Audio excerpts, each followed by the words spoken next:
गांव शिवपुर पहाड़ों और जंगलों से घिरा हुआ एक शांत और हरा भरा गांव था। वहां के लोग मिलजुल कर रहते थे और खेती पर निर्भर थे। गांव में सभी खुशहाल थे, लेकिन इस शांति के पीछे छिपा हुआ था एक काला रहस्य। गांव के पास के घने जंगल में रहने वाली एक खतरनाक जादूगरनी चंद्रकला। चंद्रकला एक शक्तिशाली जादूगरनी थी, जिसके पास असीमित जादुई ताकतें थीं। वह अपनी क्रूरता और जादू से लोगों को डराकर रखती थी। कहा जाता था कि जो भी उसके जंगल के करीब जाता, वह कभी वापस नहीं लौटता। गांव के बुजुर्ग बताते थे कि चंद्रकला को लोगों की खुशियां और तरक्की पसंद नहीं थी।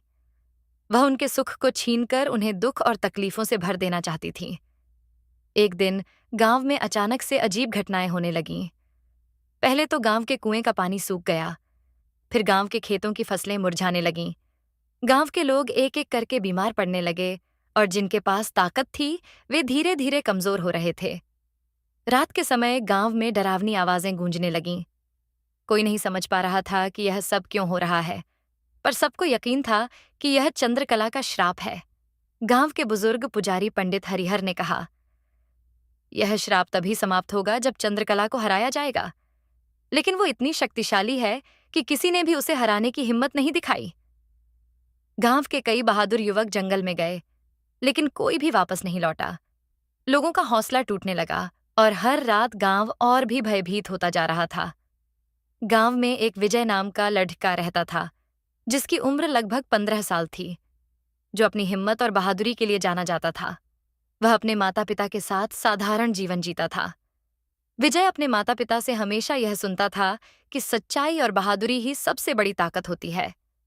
उसकी दादी उसे कहानियों में बताती थीं कि किस तरह से बड़े बड़े राक्षसों को सच्चाई से हराया गया था। जब गांव पर चंद्रकला का आतंक छाया हुआ था, विजय ने तय किया कि वह गांव को इस मुसीबत से बचाएगा।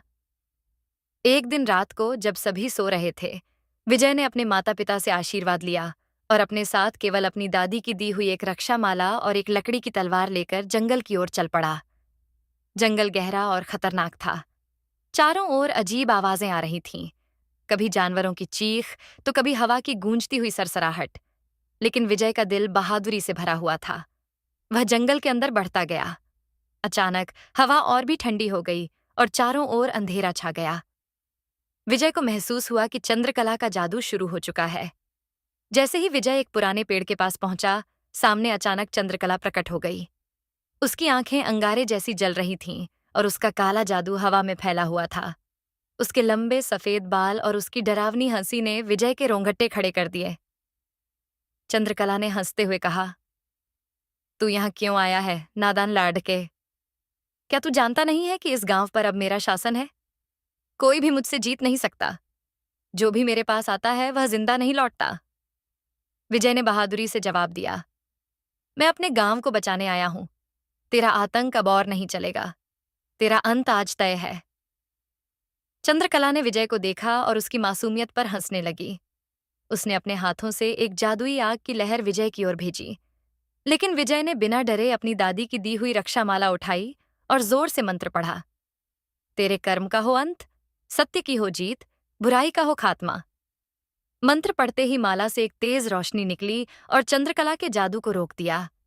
चंद्रकला चीख उठी, ये कैसे हो सकता है? तू सिर्फ एक बच्चा है और मेरे जादू के आगे कोई नहीं टिक सकता। विजय ने अपनी तलवार उठाई और चंद्रकला की ओर बढ़ा। वह लगातार मंत्र दोहरा रहा था, जिससे चंद्रकला की शक्तियां और कमजोर हो रही थीं। चंद्रकला ने अपनी पूरी ताकत से विजय पर हमला करने की कोशिश की, लेकिन माला की शक्ति और विजय की बहादुरी उसे पीछे धकेलती गई। अंत में चंद्रकला ने हार मान ली। उसकी शक्तियां खत्म हो चुकी थीं और वह धीरे धीरे धूल में बदलने लगी। उसने आखिरी बार चीखते हुए कहा, तूने मुझे हरा दिया, लेकिन मेरी बदला लेने वाली शक्ति कभी खत्म नहीं होगी। और वह हवा में गायब हो गई।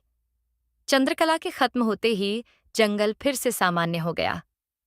पेड़ हरे भरे हो गए, पक्षियों की आवाजें लौट आईं और हवा फिर से हल्की और शांत हो गई। विजय ने चैन की सांस ली और खुशी खुशी अपने गांव की ओर लौट चला। जब विजय गांव लौटा तो उसने देखा कि गांव के लोग उसके इंतजार में थे। चंद्रकला के खत्म होते ही गांव पर पड़ा श्राप भी समाप्त हो गया था। कुएं का पानी वापस आ गया था फसलें हरी भरी हो गई थीं और लोग स्वस्थ हो गए थे। गांव वालों ने विजय की बहादुरी की तारीफ की और उसकी जय जयकार की। पंडित हरिहर ने विजय को आशीर्वाद दिया और कहा, तूने हमें न केवल श्राप से बचाया, बल्कि हमें यह भी सिखाया कि सच्चाई और बहादुरी से बड़ी कोई शक्ति नहीं होती। विजय अब गांव का नायक बन गया था। उसकी बहादुरी और दृढ़ता से गांव फिर से खुशहाल हो गया। इस कहानी से यह सीख मिलती है कि बहादुरी, सच्चाई और आत्मविश्वास से किसी भी बड़ी विपत्ति को हराया जा सकता है, चाहे स्थिति कितनी भी कठिन क्यों ना हो। अगर हम डटे रहें और अपने अंदर की ताकत पर भरोसा करें, तो हम हर मुश्किल पार कर सकते हैं। अगर आपको यह कहानी पसंद आई तो इस वीडियो को लाइक करके शेयर भी कर दें और ऐसी ही और कहानियों के लिए हमारे चैनल को सब्सक्राइब करके बेल आइकन को भी दबा दें, ताकि हमारी अगली कहानियां आप तक सबसे पहले पहुंचें।